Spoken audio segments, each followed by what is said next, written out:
मुंशी आज कई टाली गया है हो? मालिक आज 2 टाली गए है। हाँ ये साइड पे बड़ी बिक्री डाउन या है। काहे हो? ऐसे ही बसंत वसंत चलता है, मने खेते बाड़ी मथुई बथुई उचारे सब लागा है। अच्छा ऐसे जो ना है बिक्री नहीं हो पाती नहीं है। यार देखे रहा, नहीं तो मामला ठंडा करे रहा तो मैं मालो बनाओ में ढेर करे रहा। नहीं अबे अपने लगे बहुत माल है। अबे माल की कमी नहीं है, इतना बड़ा भट्ठा है। अबे बहुत माल है। देखता इहो पड़ा है, एका ना निकलवाए यहाँ।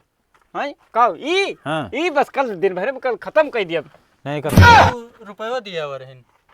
अरे तो भाई तो पहुंच जाए तो रुपया देहा। चला बैठा आओ तो मालिक इटो पहुंच गा कब्बा इटो पहुंच गया और का 1 घंटा हो गया। हम कहीं चली हिसाब उसाब का आई। चला बैठा आओ तो अच्छा ठीक है चलते हैं। हाँ चला चला चला।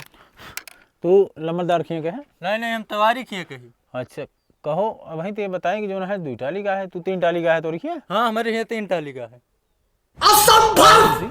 का हुआ है बताओ तो। अब मालिक जो है हमका लागे हम भूल गए, ड्राइवर लेके चला गया, हमका पता ही नहीं बात है। भूल गया कि तो है, मतलब कई टाली का है हो? 3 टाली का रहने। ये नहीं घर के है? हाँ का वाई होता है? अब 1 घंटा मतलब हमारे पीछे तू ये करता हो?